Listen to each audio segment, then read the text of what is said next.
Hello नमस्कार, मैं अनिल सक्रावा कक्षा 12 की सिलेबस में डे T1 में आ गए हम। और आज जो अपना टॉपिक है नेक्स्ट इसमें वो है दो अनंत लंबाई के सीधे समांतर धारावाही चालकों के मध्य बल, force between two infinitely long straight parallel current carrying conductors. इससे पहले हम बात कर चुके हैं डायो-सावर्ट्स लॉ, एम्पीयर्स लॉ, उसमें बताया था कि इम्पोर्टेंट टॉपिक है दोनों और वो हम कर चुके हैं। अब हम इस टॉपिक के आगे बात करते हैं। सबसे पहली बात करिए करना क्या है हमें, दो कंडीशन हम इसमें कंडीशन जो दे रखी है वो अप्लाई कर रहे हैं। सभी में हम ये करते हैं कि हमें क्वेश्चन में दे दिया जाता है कि क्या करना क्या है, वहीं से हम एज्यूम करते हैं, यानी कोई भी वैल्यू हम अपनी मर्जी से लेकर नहीं चलते। हेडिंग में स्पष्ट साफ लिखा हुआ है दो समांतर धारावाही चालकों के मध्य, यानी दो चालक कंडक्टर्स, करंट कैरिंग कंडक्टर्स जिनमें करंट फ्लो हो सकता है, both are parallel to each other, दोनों क्या रखें दूसरे के समांतर रखें, धारावाही हो सकती है, तो उनके मध्य बल लगेगा। अब बल कैसे लगेगा उसकी हम बात करेंगे। कभी कभी ये ऐसा टॉपिक है, कभी कभी इसमें कंफ्यूजन हो जाती है, तो आपको थोड़ा इसको पार्ट्स में क्लियर करना है। जैसे हम पहले इसका एक पार्ट की बात करेंगे वो पता चल जाएगा, तो सिमिलरली दूसरा पार्ट सेम रहेगा। दोनों को अगर एक साथ करेंगे तो मिक्स हो जाएगा।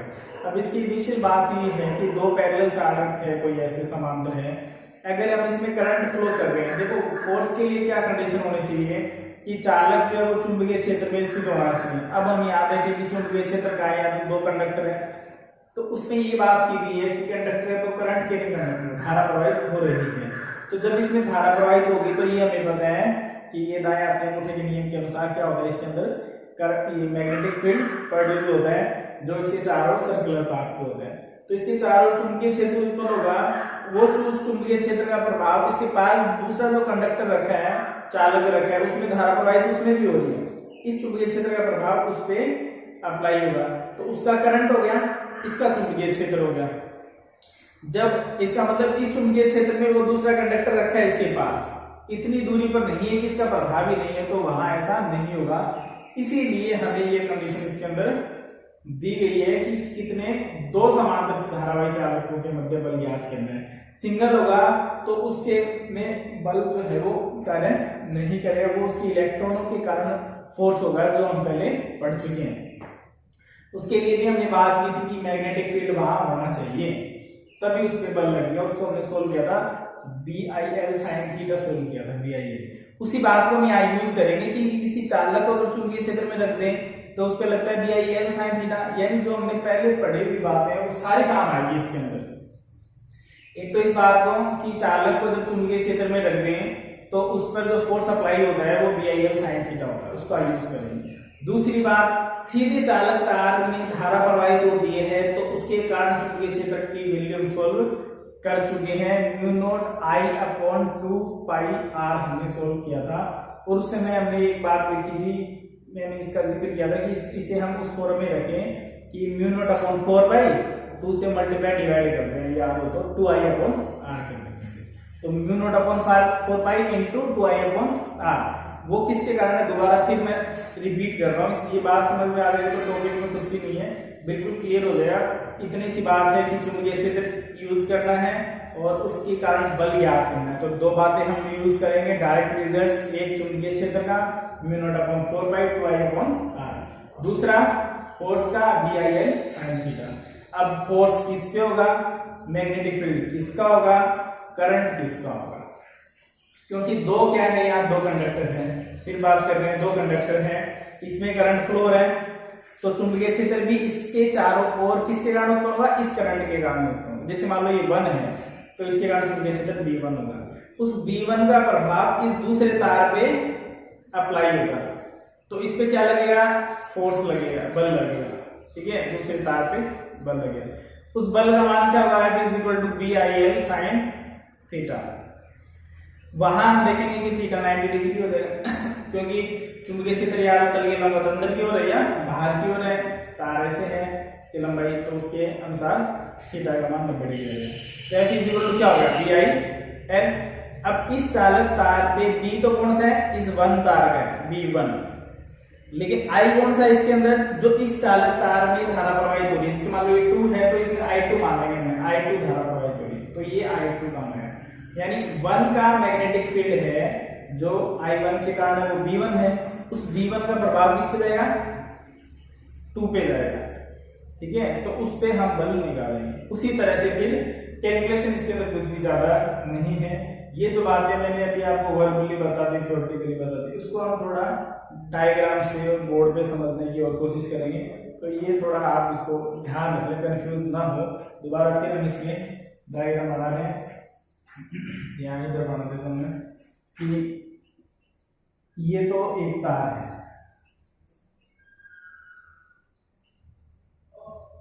ये दूसरा तार है। इस तार को, इस वायर को हम मान लेते हैं वायर 1, इस वायर को हम मान लेते हैं वायर 2। इसमें करंट फ्लो है I1, इसमें करंट फ्लो है I2। इनके बीच की जो डिस्टेंस है वो मान लेते हैं। ये बात आप इसमें लिख रहे हैं, बेवजह की थ्योरी ज्यादा नहीं भरने होते पेज में, बहुत बार इन चीजों का जिक्र कर चुका हूँ, आप जरूर ध्यान रखें। खाली ये भी है कि जैसे थ्योरी लिखने से कोई मार्क्स मैथमेटिक्स में, साइंस में ऐसा नहीं होता है। वहाँ आप बिल्कुल पॉइंट टू पॉइंट अपनी बात रखो, उसी के आपको point two point marks distribution होगा, उसी के मार्क्स मिलेंगे। थ्योरी में भी आप उतना ही लिखो जितनी आवश्यकता है। बुक्स के अंदर बहुत कुछ समझाने के लिए बहुत सारी डिटेल्स लिख देते हैं वो। अपने को आपको ये जब इसमें बल बताना है, 2 तारों के मध्य है, तो आपको ये बताना है कि आपके I1 I2 का मतलब क्या है, आपके R का मतलब क्या है, आपके B का मतलब क्या है। ये सारी चीजें इसमें आपको ध्यान रखनी है और कुछ नहीं लिखना। तो हम जो सिंबल्स हैं उनको मान लेंगे कि माना इसका मतलब ये है, इसका मतलब ये, इसका मतलब ये है, और फिर आप अपने कैलकुलेशन को स्टार्ट करते हैं। अब देखिए इसके अंदर करंट फ्लो है, थैंक यू। नींबू पानी नींबू पानी क्या बात है, आप गर्म पानी, गर्म नींबू पानी है, बहुत अच्छा है, थैंक यू। ये काम तो यार अच्छा कर दिया। आगे देखिए इसमें, अब देखो इसमें करंट फ्लो रहा है I1, तो I1 के कारण क्या होगा, इसके चारों ओर चुंबकीय क्षेत्र होगा। चुंबकीय क्षेत्र क्या होगा, इधर से अंदर जाते हुए और इधर से बाहर आते हुए। इसके कारण जो चुंबकीय क्षेत्र उसको मान लेते हैं क्या, B1। ये तो हो गई पहले चालक तार की बात। साथ साथ ही मैं इसको लिख देता हूं।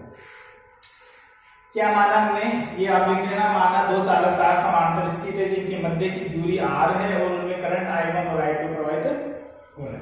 बस अब क्या लिखोगे आप इसके अंदर, चालक 1 में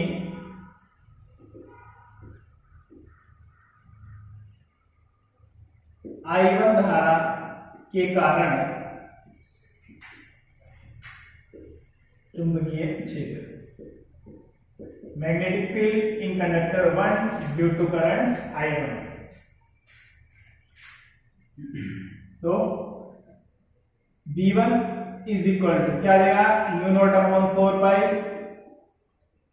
क्या आएगा, 2I1/R। इक्वेशन नंबर इसको 1, ठीक है। अब इस चालक में जो चुंबकीय क्षेत्र उत्पन्न हुआ है उसके लिए हमें इस पे प्रभाव देखना है। तो ये चुंबकीय क्षेत्र किस पे बल लगाएगा, चालक 2 पे, कंडक्टर 2 पे फोर्स अप्लाई करेगा, और उस फोर्स की जो वैल्यू है वो कैसे निकालेंगे उसको हम मार्क करते हैं। कंडक्टर पे फोर्स कब अप्लाई होता है, जब वो किसी चुंबकीय क्षेत्र में स्थित होता है। तो यहाँ जो चुंबकीय क्षेत्र में है, अब जो काम आ रहा है हमें, अब देखो इस इधर कोई वायर रखा होता है तो उस पर भी अप्लाई होता है, ठीक है। हमने एक ही लिया, उधर रखा है, उधर रखा है, तो ये वाला चुंबकीय क्षेत्र काम है। ये बात जरूर ध्यान रखें। इसी वायर को अगर हम इधर लेते हैं तो उसकी डायरेक्शन अलग ली जाती है, इधर ले रहे हैं तो उसकी डायरेक्शन, इस साइड में जो डायरेक्शन है वो हम यूज करेंगे। जैसे मान लो इस पॉइंट पर हमें बात कर रहे हैं, तो इस पॉइंट पर चुंबकीय क्षेत्र क्या हुआ, अंदर जाते हुए तो क्रॉस का सिंबल, ध्यान से क्रॉस का सिंबल यूज करते हैं। अंदर जाते हुए। तो अब देखो बात करते हैं चुंबकीय क्षेत्र, तो ये हो गया करंट की डायरेक्शन हो गई, तो बल किधर लग गया, बल की दिशा हम ज्ञात कर लेंगे कौन से नियम से, लेफ्ट हैंड रूल से। क्या होती है, ये मैग्नेटिक फील्ड की डायरेक्शन, करंट की डायरेक्शन, और ये फोर्स की डायरेक्शन। ठीक है, father mother child, force F for father, F for force, M for mother, M for magnetic field, C for current, C for child, ऐसे ध्यान रखना है। तो यहाँ से ये तो हो गई करंट की डायरेक्शन, करंट ऊपर की तरफ देखो, इसके अंदर मैग्नेटिक फील्ड अंदर की ओर है, अंगूठा किधर जा रहा है, इस साइड में जा रहा है, तो इसके द्वारा जो बल लगेगा इस पे, उस बल की डायरेक्शन क्या होगी, उसको चाहे तो आप F1 मान लो चाहे F2 मान लो, लेकिन आपको ध्यान रखना है कि हमने किसको 1 लिया है किसको 2 लिया। इसीलिए मैंने शुरू में एक बात कही थी कि कभी कभी कंफ्यूजन हो जाती है, वो तब होती है जब हम सिस्टमेटिक इसके बात नहीं करते हैं। जब हमने एक बात ये बात जब इधर अप्लाई हो रही है तो अंडरस्टूड है, पता चल गया होगा, क्योंकि ध्यान से समझा आपने ये बात, तो ये बात किधर से अप्लाई होगी, इधर से भी अप्लाई होगी, इधर से अप्लाई होगी, तो उसी क्या करना हम बात कर लेंगे, जैसे सोल्व करेंगे पता चल जाएगा जैसे कि रिजल्ट कैसे रहेगा। जैसे इसको मान लो आप F1 या 2 पर बल अप्लाई हो रहा है, तो F2 मान लो, इसे 2 मान लो, तो दिक्कत क्या है, किस पर बल अप्लाई हो रहा है, 2 पर अप्लाई हो रहा है, इसलिए क्या मान लिया, F2 मान लिया। लेकिन F2 पर बल के लिए मैग्नेटिक फील्ड कौन सा काम आएगा, 1 वाला, इसलिए उसको B1 माना। आप चाहे तो इस बात को लिख भी दें कि B1 चुंबकीय क्षेत्र के कारण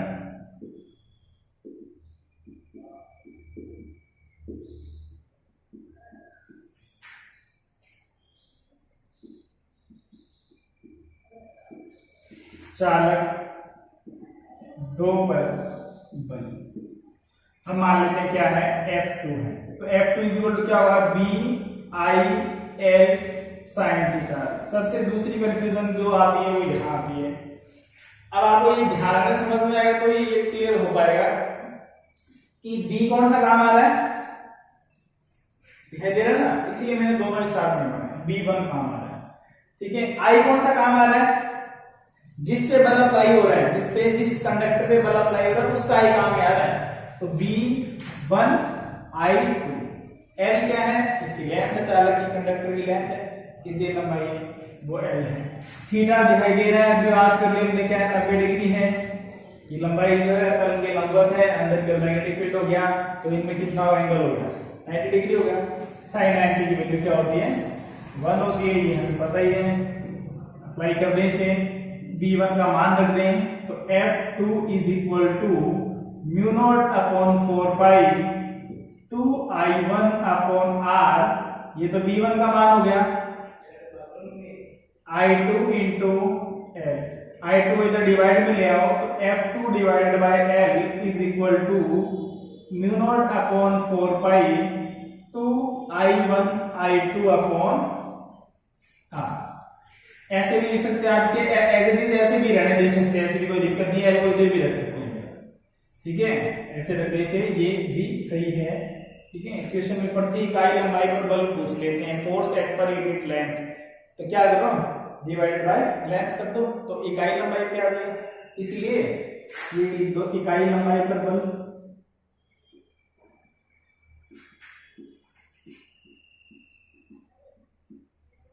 क्या आएगा, F2 upon L is equal to mu naught upon 4 pi 2I1 I2 upon number 3। अब आप इसकी डायरेक्शन भी लिख सकते हो, इस बल की दिशा किस साइड में, यहां से देखें तो इस साइड जा रहा है, लेफ्ट साइड में, लेफ्ट का मतलब बाईं ओर, तो आप ये कह सकते हो बल की दिशा, इस बल की दिशा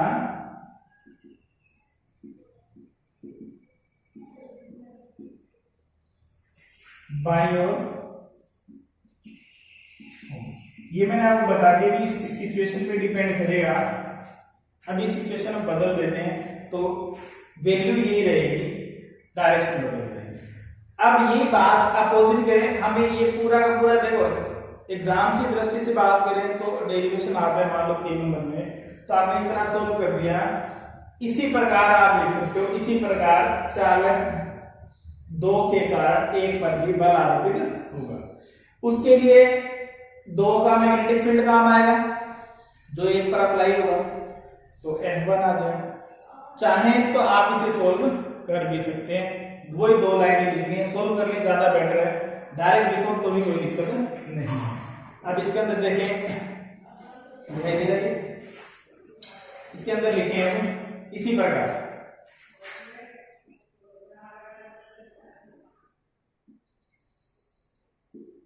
इसी प्रकार।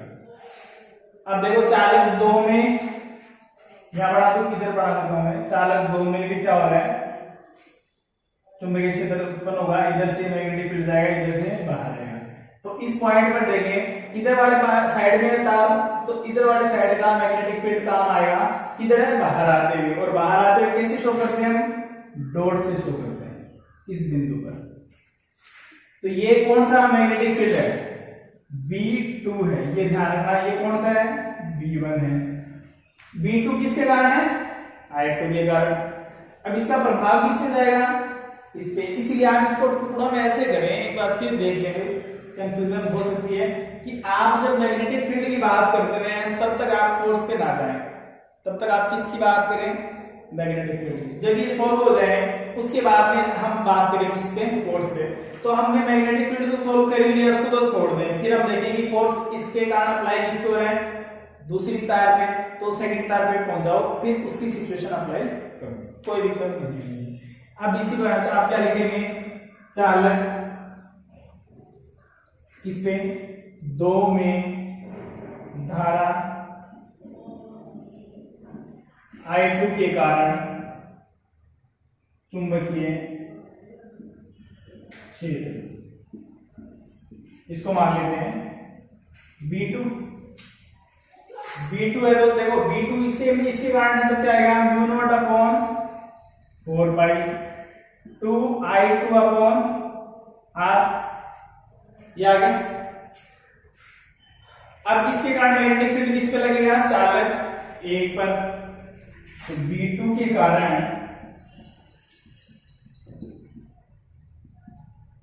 चालक 1 पर बल।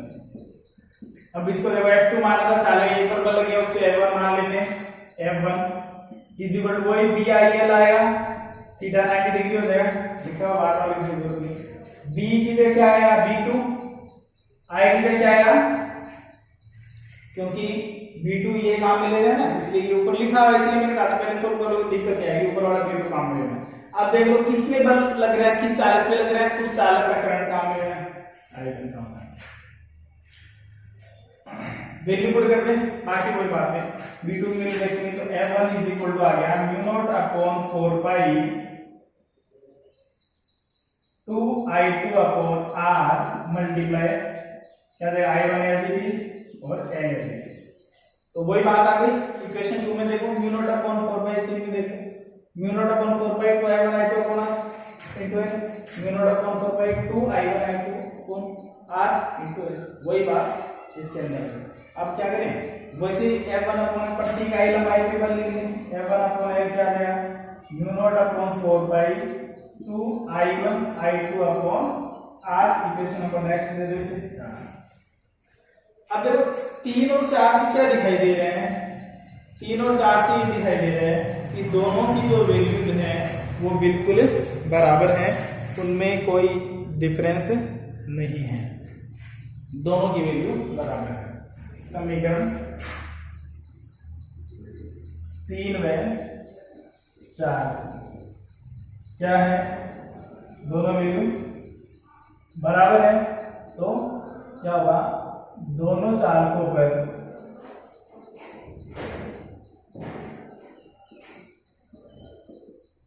समान बल कार्य करेगा। ये एक बात तो अभी की है। अब इसकी डायरेक्शन आ जाएगी, ये भी देख लो डायरेक्शन कैसे निकालेंगे, इस पे निकाल रहे। अब इसमें देखो वही फादर मदद चल मैग्नेटिक फील्ड फोर्स करंट, अंगूठा अपने आप घूम जाएगा, इन दोनों को अपने को उस डायरेक्शन में रखना। किसकी डायरेक्शन है, करंट की डायरेक्शन। करंट किधर है, ऊपर है, ऊपर है। और मैग्नेटिक फील्ड अभी आगे किधर है, बाहर की ओर है, ठीक है। तो ऐसे करना पड़ेगा इसको, ये हो गया ना, ये ऊपर की तरफ और ये आगे बाहर की तरफ, अंगूठा किधर घूम गया, चला गया आगे बस, ठीक है। ये तो मैग्नेटिक फील्ड हो गया बाहर की तरफ, ये हो गया ऊपर की तरफ, अंगूठा हो गया इधर। यानी यहाँ पर अगर देखें तो बल की डायरेक्शन F1 की डायरेक्शन क्या हो गई, इधर हो गई। तो बल यहाँ दिशा लिखे तो किधर हो गया, दाहिनी ओर हो गया, ठीक है। ये तो हो गई इसकी डेरिवेशन की बात। तो पूछा जाए तो आपको इसको यहाँ पर सोल्व करना है कंप्लीट। अब इसके अंदर एक बात पूछी जाती है महत्वपूर्ण, कि समान दिशा में बल धारा प्रवाहित हो रही है तो बल कौन सा लगेगा, विपरीत दिशा में धारा प्रवाहित हो रही है तो बल कौन सा लगेगा। अब देखो समान दिशा में धारा प्रवाहित हो रही है तो ये इस पे इधर बल लगा रहे हैं, ये इस पे इधर बल लगा रहे हैं, तो समान दिशा में धारा प्रवाहित हो रही है तो कौन सा बल लगता है, आकर्षण बल लगता है, ये यहाँ से दिखाई देती है। विपरीत दिशा में धारा प्रवाहित होगी तो कैसा लगेगा, प्रतिकर्षण बल लगेगा, यानी इस बल की डायरेक्शन इधर हो जाएगी, उसकी इधर हो जाएगी, तो दोनों एक दूसरे को विपरीत दिशा में बल कार्य करेंगे, एक दूसरे की दिशा में कार्य कर रहे हैं, इसका मतलब एक दूसरे को अट्रैक्ट कर रहे हैं। तो समान दिशा में, ये बात आप नोट कर लेना, शॉर्ट क्वेश्चन पूछ लेते हैं, समान दिशा में धारा अगर है तो कौन सा बल लगेगा, समान दिशा में धारा है तो आकर्षण बल लगेगा, अट्रैक्शन फोर्स। और दूसरा, विपरीत दिशा में अगर धारा है तो कौन सा बल लगेगा, प्रतिकर्षण बल लगेगा। ये दोनों बातें इसके अंदर महत्वपूर्ण है, नोट डाल के लिखते हैं। अब इसके अंदर एक बात और जो सबसे ज्यादा पूछी जाती है, ये टॉपिक भी बहुत महत्वपूर्ण है, जैसे मैंने आपको बताया था कि बायो सावर्ट में आपको बताया था कि वृत्ताकार जो हमने चक्की गई थी, डिस्क की थी, पास की बात की थी, लूप, उसके कारण जो चुंबकीय क्षेत्र निकाला था, और एम्पियर के नियम में धारावाही बेलन के कारण निकाला था। और उसके बाद अगर बात करें, बाकी भी टॉपिक हैं लेकिन मोस्ट की बात करें तो एग्जाम के लिए तो वो ये ज्यादा इंपॉर्टेंट है। दूसरी, उसके बाद जब टॉपिक में आते हैं तो ये टॉपिक इसके बाद सबसे इंपॉर्टेंट पार्ट है इसका, सबसे इंपॉर्टेंट टॉपिक है, क्योंकि काफी कंफ्यूजिंग मैटर है, अगर सिस्टमेटिक ना करें तो बहुत ज्यादा कंफ्यूजन रहती है, इसलिए इसके बारे में पूछ लेते हैं। अब ये नहीं पूछ रहे इसके बारे में, इससे संबंधित एक नंबर का क्वेश्चन आता है, वो एक परिभाषा आती है, वो जरूर ध्यान रखें, 1 एम्पियर की परिभाषा, और ये बहुत बार आ चुकी है। डेफिनेशन ऑफ 1 एम्पियर, और ये बहुत ही महत्वपूर्ण बात है, सिंपल है लेकिन इंपॉर्टेंट है एग्जाम के लिए। 1 एम्पियर की परिभाषा, 1 एम्पियर की परिभाषा कैसे देंगे, अब इसीलिए पूछ ली जाती है क्योंकि सबको पता है कि I = Q/T होता है, तो उससे क्या करते हैं, सोल्व करते हैं। I = Q/T, 1 कूलम आवेश है, 1 सेकेंड समय, 10वीं में सबसे पढ़ी रहती है और सबको लगभग याद रहती है, तो बता देते हैं भाई 1 कूलम आवेश अगर 1 सेकेंड में प्रवाहित होता है तो धारा 1 एम्पियर धारा कहलाती है। ऐसा नहीं, ये परिभाषा गलत नहीं, सही है, लेकिन यहाँ ये जो परिभाषा पूछी गई है, आपके एग्जाम में अगर परिभाषा पूछी गई है तो आपको इस परिभाषा के नंबर नहीं मिलेंगे।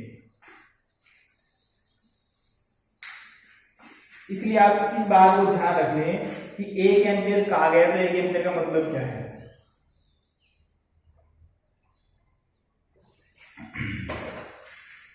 दूसरा, इसमें एक बात और कह देते हैं, 1 एम्पियर की अंतरराष्ट्रीय परिभाषा, इंटरनेशनल डेफिनेशन ऑफ 1 एम्पियर, तो भी आपको नहीं है, और अगर आप कहते हैं 1 एम्पियर परिभाषित करो तो भी जो बात करनी पड़ेगी, वो 1 एम्पियर कहां से निकालनी, यहां से निकालनी। और डिफाइन करने के तरीके ये हम पहले भी कर चुके हैं, 11th में बहुत आ जाते हैं, 10th में भी आ जाते हैं, कि जैसी वैल्यू जैसे V = IR दे रखे हैं तो I को वहां से डिफाइन कर देते हैं, R को वहां से डिफाइन कर देते हैं, फिर R = ρ/L/A से वहां से प्रतिरोधकता को डिफाइन कर देते हैं, A को डिफाइन कर देते हैं, वो सारी चीजें कहां से आती है, तो उनमें भी क्या करना पड़ता है, वैल्यूज को 1 लाना है, कि कह दिया कि 1 एम्पियर तो 1 आना चाहिए। 1 आने के लिए जो जो कंडीशन चाहिए, जैसे अभी हमने I q by t किया तो q एक गुलाम हो गया, तो t 1 सेकंड हो गया, 1 बटा 1 करेंगे तो 1 आएगा, आपको I का मान 1 आ गया, तो वो वहां से परिभाषा बन गई। ठीक है, आपको ये 2 से भी आते हैं तो 2 से भी कर लो, लेकिन वो मिनिमम वैल्यू मिल जाती है। ठीक है, अब देखो यहाँ इससे कैसे लेंगे, चाहे तो ये फॉर्मूला ले लो, चाहे प्रत्येक I नंबर पर ले लो, इससे ले लेते हैं। F1/L हम सोल्व करेंगे इसे, और आप जैसे रिजल्ट आएंगे उसी के अनुसार आप इसकी परिभाषा बढ़ा देंगे तो याद हो जाएगा, वरना फिर रट्टा मार लेंगे। अब इसके अंदर देखो, म्यू नॉट की वैल्यू हमें पता है 4 पाई × 10⁻⁻⁷, 4 पाई से 4 पाई कट गया। एक बात तो ये, यदि I1 बराबर I2 बराबर I हो, दूसरी R बराबर 1 मीटर हो, तो अब एक बात तो हुई ना, इसकी थ्योरेटिकल बात करें तो दोनों चाल एक दूसरे से 1 मीटर दूरी पर और उनमें समान धारा प्रवाहित की गई, I1 बराबर होगी ना डेफिनेशन, समान धारा प्रवाहित। तो क्या होगा,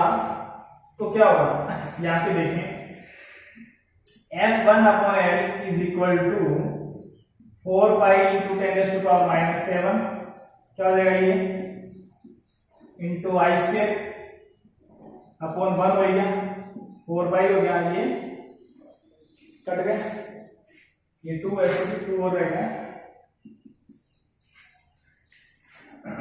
तो यहां से क्या आ गया, F1/L is equal to 2 × 10⁻⁷ into I²।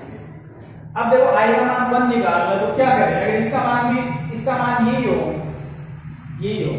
तो ये कट जाएंगे, तो I² क्या आ जाएगा 1, I = 1 आ गया।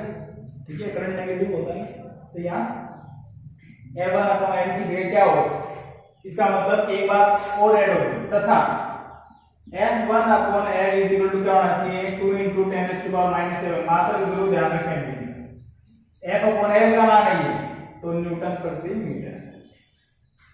ठीक है, अब ये मान इसके अंदर रख दे, ऊपर वाला इक्वेशन, ये हमने ये इक्वेशन ली, तो मान लेंगे नेक्स्ट 5 से हम पहुंचे 6 पे, 6 में रख देंगे ये, तो क्या आ गया, I² बराबर 1 और I बराबर 1 एम्पियर।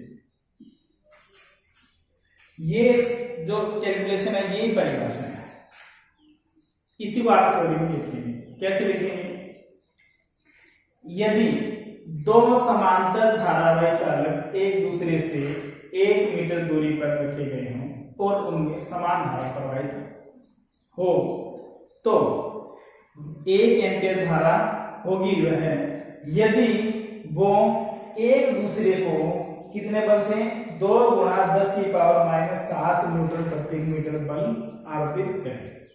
तो परिभाषा होगी ना, 2 समांतर धारावाही चालक यदि 1 मीटर दूरी पर स्थित हो तथा दोनों के मध्य, द्वारा फिर सुन ले, 2 समांतर धारावाही चालक एक दूसरे से 1 मीटर दूरी पर स्थित हो तथा दोनों के मध्य 2 × 10⁻⁷ न्यूटन प्रति मीटर का बल आरोपित हो, तो उनमें प्रवाहित धारा 1 एम्पियर धारा कहलाती है। ये इसकी अंतरराष्ट्रीय परिभाषा कह सकते हैं।